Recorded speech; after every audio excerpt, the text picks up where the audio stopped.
음, 메일로 좀 이렇게 질문을 받았습니다. 이제 기도 부탁이라고 해야 되겠죠. 코로나 팬데믹 상황 작년에 이제 2020년 경험하면서 자신의 신앙을 돌아보게 되고 한국 교회 또한 이제 미국 사회도 마찬가지고 교회의 현 주소를 좀 살펴보게 되는 그 현 주소를 좀 인정할 수밖에 없게 되는 우리의 얼마나 부끄러운 모습인지 우리 교회의 민낯이 드러나는 여러 가지 일들이 이렇게 있고 그것을 지켜보면서 또한 스스로를 돌아보면서 하나님 나라와 그 의를 먼저 구하라고 하셨는데 그 하나님 나라가 뭔지 그 의가 뭔지 그리고 그것이 개인의 차원을 넘어서 사회적 국가적 차원에선 무슨 의미인지 하나님이 통치하시는 현대적 하나님 나라는 어떠해야 하는지 이렇게 좀 같이 기도해 달라고 질문을 좀 보냈습니다. 고민을 나눴습니다. 하나님께 묻습니다. 하나님께서 가르쳐 주세요. 하나님 나라는 이미 우리 안에 있습니다.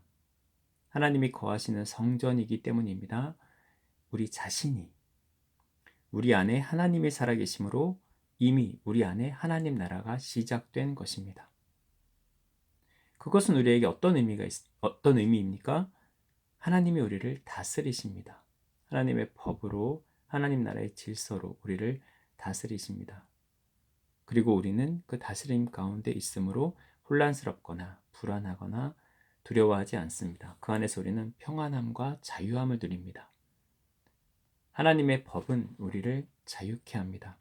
우리가 메고 있는 모든 속박에서 우리를 자유케 합니다. 그리고 우리는 하나님의 관점으로 봅니다. 더 이상 나의 시선, 세상의 관점으로 보지 않고 하나님의 관점으로 볼 수 있습니다.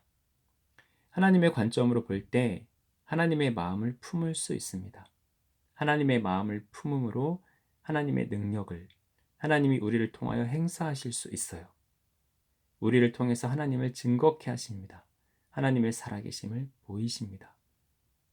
거룩한 성전된 우리 한 사람 한 사람을 통해서 하나님의 일을 행하십니다.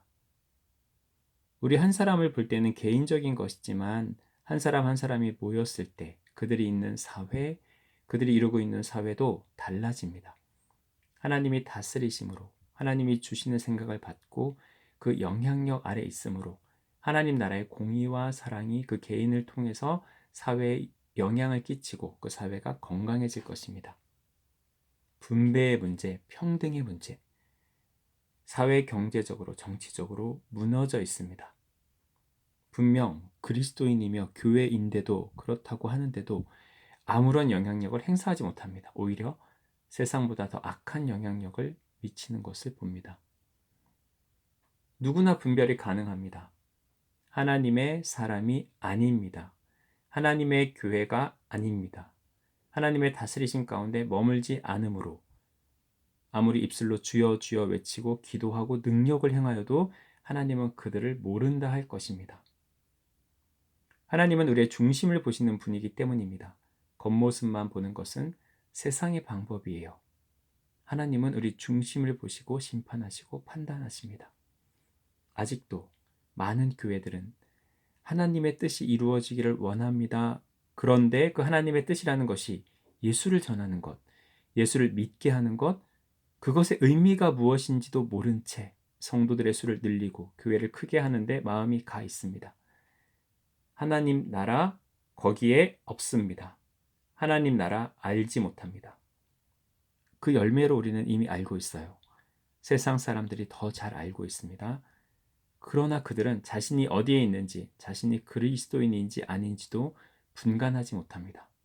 그만큼 영적인 분별력을 잃은 것입니다. 애초에 없었는지도 모릅니다. 그들의 목적이 순수하게 하나님을 찾는 것이 아니라 자신의 이익과 욕심을 따라 선택한 선택지였을지도 모릅니다. 집단 이기주의, 탐욕, 세상적인 인간 관계를 위한 신앙생활이었을지 모릅니다.